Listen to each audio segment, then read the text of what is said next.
ಬರಲ್ಲ, ಆ, ಬೇಡ, ಇಲ್ಲಮ್ಮ ನೀನು ಕಳ್ಸಂಗಿದ್ರೆ ಒಬ್ಬನೇ ಕಳಿಸು, ಇಲ್ಲಾಂದ್ರೆ ಇಲ್ಲ ಕಳ್ಸಲ್ಲ ನಾನು, ನೀವು ನಾನು ಬರದೇ ಇದ್ರೆ ನನ್ನ ಮಗಳನ್ನ ಒಬ್ಬಳನ್ನೇ ಕಳ್ಸಲ್ಲ ಅಲ್ಲಿ ಸ್ಪಾಟ್ಗೆ ಅಂತ. ಸೊ ಎಲ್ಲ ಅಂತೂ ಡೈರೆಕ್ಟ್ರು ಅಂದರು, ಸೊ ಕ್ಯಾನ್ಸಲ್ ಮಾಡಿ ಶೂಟಿಂಗ್ ಅಂತ ಹೇಳಿದ್ರು. ಮಾಡಿಬಿಟ್ಟು ಬೇರೆ ಸೀನ್ ಏನೇನು ಮಾಡ್ಬೋದು ಅಂತ ಕೇಳಿದ್ರು. ಬೇರೆ ಇನ್ನೇನೋ ಮಾಡ್ಬೋದು ಸರ್ ಅಂತಂದು. ಸರಿ ಅದನ್ನು ರೆಡಿ ಮಾಡು ಅಂತಂದ್ರು. ಸರ್ ಈ ಪಾತ್ರಕ್ಕೆ ಮತ್ತೆ ಈಗ ಕಳಿಸ್ಬಿಟ್ರೆ ಅವಳನ್ನ ಅಂತ, ಊರಿಗೆ ಕಳಿಸು ಅಂತಂದರು. ಚಾರ್ಜ್ ಎಲ್ಲ ಕೊಟ್ಬಿಟ್ಟು ಊರಿಗೆ ಕಳಿಸೋ ಹುಡುಗಿನ, ಅವರಮ್ಮನೂ ಅವ್ರನ್ನೂ ಕಳ್ಸೋದು. ಕಳಿಸ್ರಿ ಈ ಪಾರ್ಟ್ ಮಾಡೋಕೆ, ಅದನ್ನ ಹೆಂಗೆ ನೋಡೋಣ ಅಂತಂದ್ರು. ಸೊ ಅಲ್ಲೇನಾಗುತ್ತೆ, ಮಾನಸರೋವರದಲ್ಲಿ 70 ದಿವಸ ಎಲ್ಲ ಆರ್ಟಿಸ್ಟು ಇದ್ದಾರೆ. ಸೊ ಯಾವ ಸೀನ್ ಬೇಕಾದ್ರೂ ಮಾಡ್ಬೋದಾಗಿತ್ತು. ಸರಿ ಇವತ್ತೊಂದು ಸ್ವಲ್ಪ ಹೊತ್ತು ಇದು ಕೊಟ್ವಿ. ಹುಡುಗಿ ನೀನು ಹೋಗಮ್ಮ, ಮಧ್ಯಾಹ್ನ 2 ಗಂಟೆಗೆ ಒಂದು ಬಸ್ ಇರೋದು ಅಲ್ಲಿಂದ, ಹೋಗು ಅಂತಂದರೆ ಅವರು ಹ್ಞೂ ನಾವು ಹೋಗ್ತೀವಿ ಬೇಕಾರೆ ಅಂತಂದ್ರು ಅವರು. ಆ ಹುಡುಗಿ ಪಾಠ ಮಾಡೋಕ್ಕಾಗ್ತಿತ್ತೋ ಇಲ್ಲೋ ಭಯ ಬಂತು. ಇದು ಶೂಟಿಂಗ್ ಎಲ್ಲ ನೋಡಿ ಈಗ ಇವ್ರು ಇಷ್ಟು ಕೋಪ ಅಂತ ಅಲ್ಲಿ ಮೊದಲೇ ನೋಡಿದ್ರೆ ಗೊತ್ತಿರಲ್ಲ, ಆಫೀಸಲ್ಲಿ ಕೋಪ ಗೊತ್ತಿರಲ್ಲ ತಾನು, ಇಲ್ಲಿ ಪುಟ್ಟಣ್ಣವ್ರ ಕೋಪ ಗೊತ್ತಾಯ್ತಲ್ಲ. ಹೋಗಕ್ಕೆ ರೆಡಿ ಆಗ್ಬಿಟ್ರು. ನಾನು ಮಧ್ಯಾಹ್ನ ಅವ್ರಿಗೆ ಇಲ್ಲಿಲ್ಲಂಗೆ ನನ್ನಿಂದ ಒಂದು ಹುಡುಗಿ ಚಾನ್ಸ್ ಕಳ್ಕೊಳತ್ತಲ್ಲ ಅಂತ ನನಗೆ, ಬೇಡಮ್ಮ ಹೋಗ್ಬೇಡ ಇರು, ಡೈರೆಕ್ಟರ್ ಹತ್ರ ಮಾತಾಡ್ತೀನಿ. ಇಲ್ಲ ನಾವು ಹೋಗ್ತೀವಿ ಅಂತ ಹೋಗೇ ಬಿಟ್ರು ಅವರು.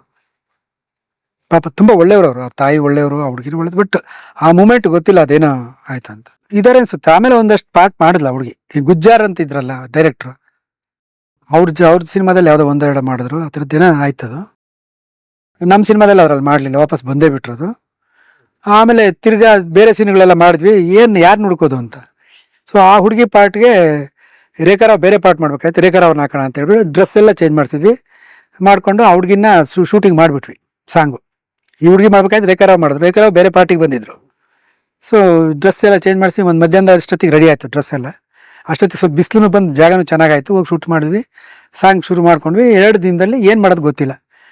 ಸೊ ರೇಖಾರಾವ್ ಮಾಡಬೇಕಾಗಿದ್ದ ಕ್ಯಾರೆಕ್ಟರ್ಗೆ ಆವಾಗ ವೈಶಾಲಿ ಕಾಸರವಳ್ಳಿ ಅವ್ರನ್ನ ಅಪ್ರೋಚ್ ಮಾಡಿ ಫೋನ್ ಮಾಡಿಸಿ, ಸತ್ಯಸಂಧ ಅಂತ ಇದ್ರು ಒಬ್ಬರು ಆರ್ಟಿಸ್ಟ್, ಥಿಯೇಟ್ರ್ ಆರ್ಟಿಸ್ಟ್, ಅವ್ರು ಅದ್ರಲ್ಲಿ ಪಾರ್ಟ್ ಮಾಡ್ತಿದ್ರು. ಅವ್ರಿಗೆ ಫೋನ್ ಮಾಡಿ ಕರೆಸಿ ತಿರ್ಗಿ ಅವ್ರಿಗೆ ಡ್ರೆಸ್ ರೆಡಿ ಮಾಡಿಸಿ.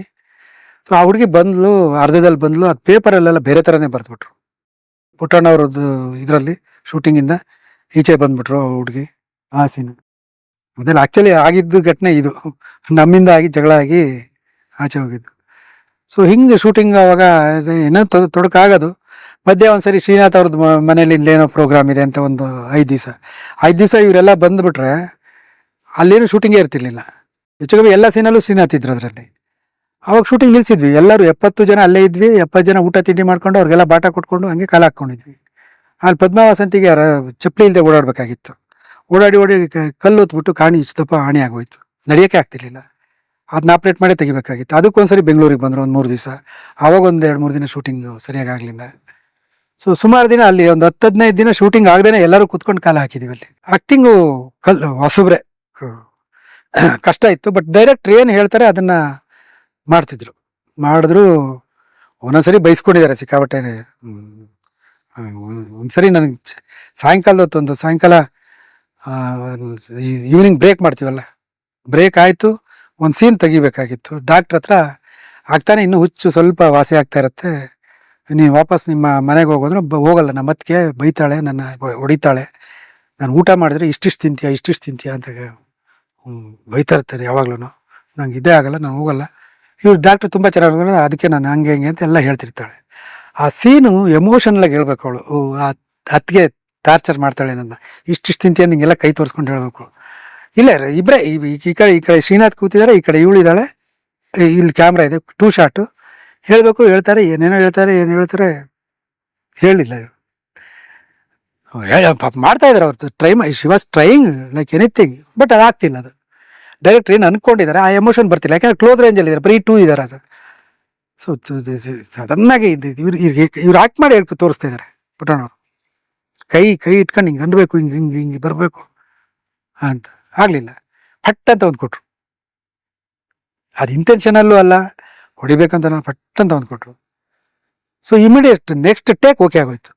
ಅಂದರೆ ಆ ಥರ, ಅಂದರೆ ಅದು ಹೊಡೆದಿರೋದು ಪ್ರೀತಿಯಿಂದ ಅಷ್ಟೇ, ಅದು ನಾಟ್ ದಟ್ ವಿಶ್ವಾಸದಿಂದ ಕಲೀಲಿ, ಮಾಡ್ತಿಲ್ವಲ್ಲ ಅನ್ನೋ ಇದಕ್ಕೆ ಮಾಡ್ತಾರೆ ಅಷ್ಟೇ. ಆಗಲಿ ಅವ್ರು ಯಾರ ಮೇಲೂ ಈ ಜಗಳ ಮಾಡಿಕೊಂಡು ಮಾಡೋಂಥದ್ದು, ದ್ವೇಷ ಇಟ್ಕೊಂಡು ಮಾಡೋಂಥದ್ದು, ಆ ಥರದ್ದು ಯಾವ ಥರದ್ದು ಇರ್ತಿರ್ಲಿಲ್ಲ ಅವ್ರಿಗೆ.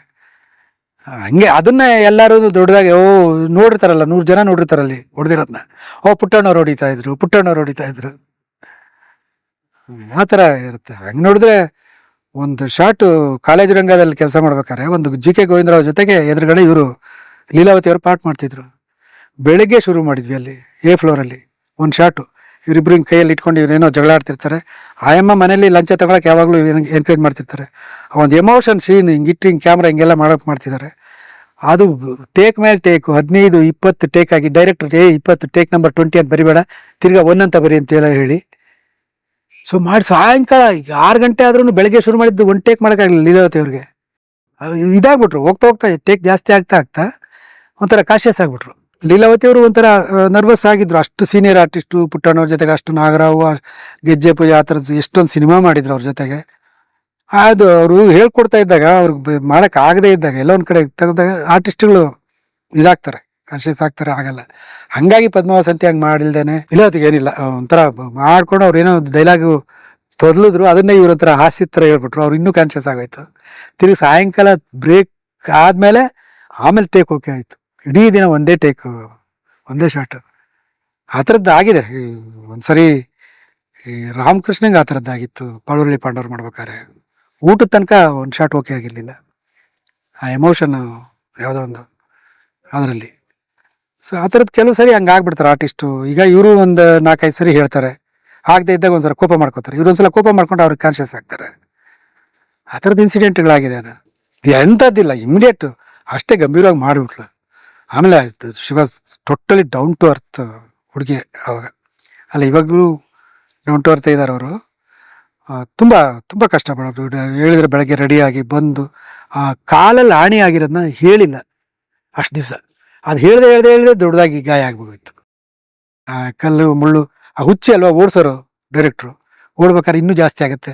ಅವರು ಅಲ್ಲಿ ಒಂದು ರೋಡ್ಗೆ ಇದನ್ನ ಜಲ್ಲಿ ಆಡಿದ್ರು, ಜಲ್ಲಿ ಮೇಲೆ ಓಡಿಸ್ಬಿಟ್ರು. ಗೊತ್ತಿಲ್ಲ ಅವ್ರಿಗೆ, ನಮಗೂ ಗೊತ್ತಿಲ್ಲ. ಒಂದು ನೋಡಿದ್ರೆ ಫುಲ್ ರಕ್ತ ಬರ್ತಿದೆ. ರಾತ್ರಿ 9-10 ಗಂಟೆ ಊಟ ಆದ್ಮೇಲೆ ಅಳ್ತಾ ಇದ್ದಾಳೆ. ಕರ್ಕೊಂಡು ಏನು ಮಾಡ್ಬೇಕು ಅಂತ ಗೊತ್ತಿಲ್ಲ. ನನಗೆ ಕೇಳ್ತಿದ್ದಾಳೆ. ಆವಾಗ ಎಲ್ಲ ಡ್ರೈವರ್ಗಳು ಮಲ್ಕೊಂಡಿರ್ತಾರೆ. ಎಲ್ಲಿ ಕರ್ಕೊಂಡು ಹೋಗೋದು ಡಾಕ್ಟರ್ ಹತ್ರ? ಅದು ಸಂಡೂರಲ್ಲಿ. ಬಟ್ ನಾವು ಆ ಮೇನ್ ರೋಡಿಂದ ಎಂಟ್ರಿ ಆಗ್ಬೇಕು. ಒಬ್ಬ ಡಾಕ್ಟರ್ ಇದ್ರು. ಅವ್ರ ಹತ್ರ ನಾನು ನಡೆಸ್ಕೊಂಡು ಒಂದು ಕಾಲಲ್ಲಿ ಕುಟ್ಕೊಂಡು ಬಂದಿದ್ದೀನಿ. ಭುಜದ ಮೇಲೆ ಕೈ ಹಾಕೊಂಡು ಕರ್ಕೊಂಡೋಗಿ ಡಾಕ್ಟ್ರಿಗೆ ತೋರಿಸಿ ಔಷಧಿ ಹಾಕ್ಸಿ ಕಟ್ಟಿಸ್ಕೊಂಡು ಕರ್ಕೊಂಡ್ಬಂದಿದ್ದೀನಿ ಅವಾಗ. ಅಷ್ಟೊತ್ತಲ್ಲಿ ಡ್ರೈವರ್ ಪಾಪ ಅವರು ಬೆಳಗ್ಗೆಯಿಂದ ಕೆಲಸ ಮಾಡಿರ್ತಾರಲ್ಲ. ಸೊ ಈ ಥರದ್ದು. ಬಟ್ ತುಂಬ ಆ ಹುಡುಗಿ ಅದನ್ನ ಯಾವತ್ತೂ ಮನಸ್ಸಲ್ಲಿ ಇಟ್ಕೊಳ್ಳಿ. ಡೈರೆಕ್ಟರ್ ಕೋಪ ಮಾಡ್ಕೊಂಡ್ರು ಅಂತನೋ ಅಥವಾ ಇನ್ನೊಂದು ಅಷ್ಟೇ ಭಕ್ತಿಯಿಂದ ಇರೋರು, ಹೆದರ್ಕೊಳ್ಳೋರು ಡೈರೆಕ್ಟ್. ಪದ್ಮಾವಸಂತಿ ಏನಾದ್ರು ಹೆದರ್ಕೋತಾ ಇದ್ದೀವಿ ಬರೀ ಡೈರೆಕ್ಟ್ರಿಗಲ್ಲ, ಎಲ್ಲ ನನಗೂ ಹೆದರ್ಕೊಳ್ಳೋರು, ಚಂದ್ರಹಾಸಂಗೂ ಹೆದರ್ಕೊಳ್ಳೋರು, ನಂಜುಂಡಂಗೂ ಹೆದರ್ಕೊಳ್ಳೋರು. ನೋಡಿ ಹಿಂಗಾದ್ರೆ ಇದು ಹತ್ರ ಇಲ್ಲಪ್ಪ ಮಾಡ್ತೀನಿ, ಅದು ಇದು ರೆಡಿ ಆಗ್ತೀನಿ ಇನ್ಮೇಲೆ ಅದು ಇದು ಅಂತ. ಸೊ ಈ ಥರದ್ದು ಒಂದ್ಸರಿ ಏನಾಗಿತ್ತು, ನಾವು ಮಾಡಿ ಮೇಲೆ ಇದ್ವಿ ನಾನು ಸೀತಾರಾಮ್ ನಾವೆಲ್ಲ. ಈ ಕೆಳಗಡೆ ಈ ಮೇಕಪ್ ಮ್ಯಾನ್ ಮನ್ಮಥರಾವ್ ಅಂತ ಇದ್ರು, ಅವ್ರ ಅಸಿಸ್ಟೆಂಟ್ಗಳು ಅವರು ಇವರು ಎಲ್ಲ ಇರೋರು, ಈ ಕಾಸ್ಟ್ಯೂಮರು ಎಲ್ಲ ನಿಂತ್ಕೊಂಡು. ಅವೆಲ್ಲ ಮನೆಗಳೆಲ್ಲ ಹತ್ತತ್ರ ತಾನೆ ಮನೆಗಳು, ಒಂದ್ರ ಪಕ್ಕ ಒಂದು ಮನೆಗಳಿದ್ದು, ಹೌಸಿಂಗ್ ಬೋರ್ಡ್ ಮನೆ. ಕೆಳಗಡೆ ಇವರು ಕೂತ್ಕೊಂಡು ನಿಂತ್ಕೊಂಡು ಎಲ್ಲ ಊಟ ಆದಮೇಲೆ ರಾತ್ರಿ ಒಂದು 10 ಗಂಟೆಗೆ ಎಲ್ಲ ರೇಖಾರಾವು, ಪದ್ಮಾವಸಂತಿ, ಮೇಕಪ್ಪನವರು ಅವರು ತಮಾಷೆ ಮಾಡ್ಕೊಂಡು ನಿಂತ್ಕೊಂಡಿದ್ದಾರೆ. ಎಲ್ಲ ನಿಂತ್ಕೊಂಡು ಎಲ್ಲ ನಕ್ಕೊಂಡು ಜೋರಾಗಿ ಇದು ಮಾಡ್ತಿದ್ದಾರೆ. ಎಲ್ಲ ಜೋರಾಗಿ ನಕ್ಕು ಎಲ್ಲ ಇದು ಮಾಡ್ತಾರೆ. ಆಯಿತು, ಹೋಗಿ ಮಲ್ಕೊಂಡಿದ್ದಾರೆ ರಾತ್ರಿ 10-10ವರೆಗೆ. ನೆಕ್ಸ್ಟ್ ಡೇ ಬೆಳಗ್ಗೆ ಶೂಟಿಂಗ್ ಸ್ಪಾಟಲ್ಲಿ ಬೆಳಗ್ಗೆ ಡೈರೆಕ್ಟರ್ ನನಗೆ ಕ್ಲಾಸ್. ನೀನು ಯಾರನ್ನೂ ಕಂಟ್ರೋಲಲ್ಲೇ ಇಟ್ಕೊಂಡಿಲ್ಲ ನೀನು ಅಂತ. ನಾನು ಯಾರನ್ನ ಕಂಡು ನನಗೆ ಹೊಳಿತಾನೆ ಇಲ್ಲ, ಏನಕ್ಕೆ ಬೈತಿದ್ದಾರೆ ಅಂತ ಗೊತ್ತಾಗ್ತಿಲ್ಲ ನನಗೆ.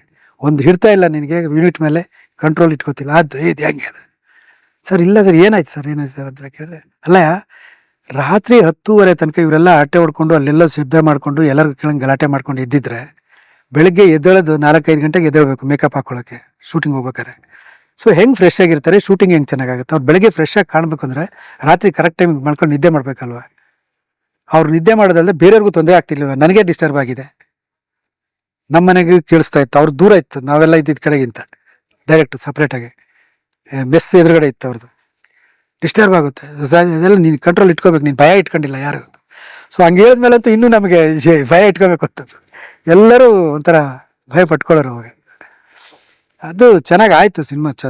ಶೂಟಿಂಗ್ ಚೆನ್ನಾಗಿ ಮಾಡಿದ್ವಿ. ಎಲ್ಲಿಂದ್ರಲ್ಲಿ ಎಲ್ಲಿ ಒಳ್ಳೆ ಜಾಗ ನೋಡಿದ್ರೆ ಅಲ್ಲೊಂದು ಶಾರ್ಟ್ ತೆಗಿಯೋರು, ಯಾವುದೋ ಒಂದು ಸಾಂಗಿಗೆ ಮಾಂಟಾಜ್ ಥರ ಬರೋದು. 70 ದಿವಸ ಮಾಡಿದ್ವಿ ಹತ್ತತ್ರ ಅಲ್ಲೇ ಮಾಡಿ. ಅದು ಚೆನ್ನಾಗಿ ಹಿಟ್ಟು ಆಯ್ತು ಆ ಸಿನಿಮಾ. ಆಮೇಲೆ ಚೆನ್ನಾಗಿ ಹೋಯ್ತು ಪಿಕ್ಚರ್. ಅದಾದಮೇಲೆ ಧರಣಿ ಮಂಡಲ ಶುರು ಮಾಡಿದ್ವಿ. ಧರಣಿ ಮಂಡಲ ಕತೆ ಯಾರ್ದು ಅಂತಂದರೆ, ಈ ಡ್ಯಾಮ್ ಕಟ್ಟ ಕೂಲಿಯವರು ಇರ್ತಾರಲ್ಲ ಅವ್ರ ಕತೆ ಅದು, ಅವ್ರ ಕತೆ ಅದು. ಸೊ ಅವ್ರ ಕತೆ ಮಾಡಿದ್ವಿ. ಬಟ್ ಕತೆ ಡಿಸ್ಕಷನ್ ಎಲ್ಲಿ ಇಟ್ಕೊಂಡಿದ್ವಿ ಗೊತ್ತಾ? ಇದನ್ನ ಆಫೀಸಲ್ಲಿ ಮಾಡಿದ್ವಿ. ಮಾನಸರೋವರ ಎಲ್ಲೂ ರೂಮೇ ಹಾಕಿಲ್ಲ, ನಮ್ಮದೇ ಡೈರೆಕ್ಟ್ ಹೆಡ್ ನಟ್ಟಿಲ್ಲೇ ಮಾಡಿದ್ವಿ. ಅದನ್ನೇ ಹೆಡ್ ಆ್ಯಂಡ್ ಟೀಲ್ ಒಂದಷ್ಟು ಮಾಡಿಕೊಂಡು ವೆಸ್ಟ್ ಎಂಡಲ್ಲೇ ರೂಮ್ ಹಾಕಿದ್ವಿ. ಅಲ್ಲೊಂದು ಸೂಟ್ ತೊಗೊಂಡು ಒಂದು 10 ದಿವಸ 8 ದಿವಸ ರೂಮ್ ಹಾಕೊಂಡು ಅಲ್ಲಿ ಡಿಸ್ಕಷನ್ ಮಾಡಿದ್ವಿ. ಬಟ್ ಅದು ಎಲ್ಲ ಮಾಡಿದ್ವಿ. ಅದಕ್ಕೆ ಜನ ಎಲ್ಲ ಬಂದರು. ಅದರಲ್ಲಿ ಇವ್ರನ್ನೆಲ್ಲ ಕರೆದ್ವಿ.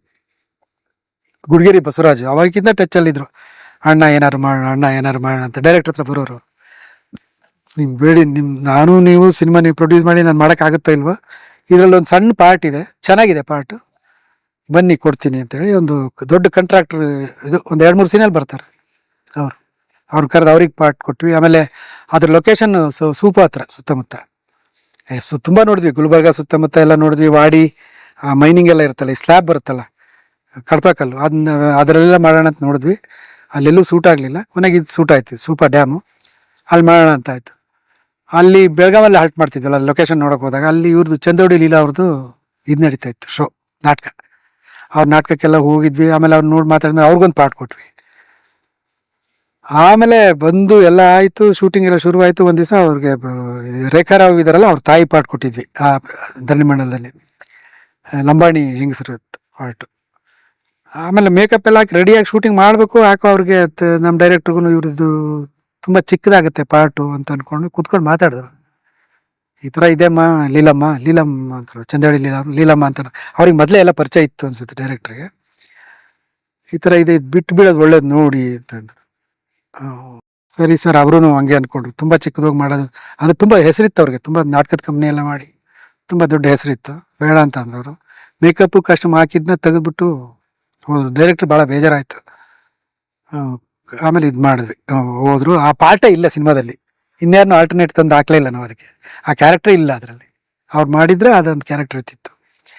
ಅಲ್ಲಿ ಎಲ್ಲಾರ ಕಾರ್ಡ್ ಥರ ಇತ್ತು, ಒಂದೇ ಅಂಬಾಸಿಡರ್ ಬೇಕು ಅನ್ನೋರು ಡೈರೆಕ್ಟ್ರು, ಖರ್ಚು ಮಾಡಬಾರ್ದು ದುಡ್ಡು ಜಾಸ್ತಿ ಅಂತ. ಆಮೇಲೆ ಒಂದು ಮೆಟಡರು. ಸೊ ನಾವೇನು ಮಾಡ್ತಿದ್ವಿ, ಲೊಕೇಶನ್ ಡ್ಯಾಮ್ ಹತ್ರ ಇತ್ತು, 1-1.5 ಕಿಲೋಮೀಟ್ರ್ 2 ಕಿಲೋಮೀಟ್ರ್ ಎಲ್ಲರನ್ನೂ ಓಡಿಸ್ಕೊಂಡು. ಅದರಲ್ಲೆಲ್ಲ ಕೂಲಿ ಜನ ಅಲ್ಲ, ಒಂದು 50-60 ಜನ ಜೂನಿಯರ್ ಆರ್ಟಿಸ್ಟ್. ಜೂನಿಯರ್ ಅಂದರೆ ಎಲ್ಲ ಆಯ್ಕೆ ಮಾಡ್ಕೊಂಡ್ರೆ, ರೆಗ್ಯುಲರ್ ಜೂನಿಯರ್ ಆರ್ಟಿಸ್ಟ್ ಅಲ್ಲ, ಎಲ್ಲರನ್ನೂ ನಾವೇ ಆಯ್ಕೆ ಮಾಡಿ ಇಂತಿಂಥ ಪಾತ್ರ ಅಂತ ಕರ್ಕೊಂಡು ಹೋಗಿದ್ವಿ. ಅವ್ರನ್ನೆಲ್ಲ ಬೆಳಗ್ಗೆ ಎದ್ದು ನಾವೇ ನಡ್ಕೊಂಬರೋದು, ನಾವೇ ನಡ್ಸ್ಕೊಂಡು ಹೋಗೋದು, ಈ ಥರ ಮಾಡ್ತಿದ್ವಿ. ನೀವು ಚಿತ್ರಲೋಕ ಯೂಟ್ಯೂಬ್ ಚಾನಲನ್ನು ನೋಡಿ, ಸಬ್ಸ್ಕ್ರೈಬ್ ಮಾಡಿ.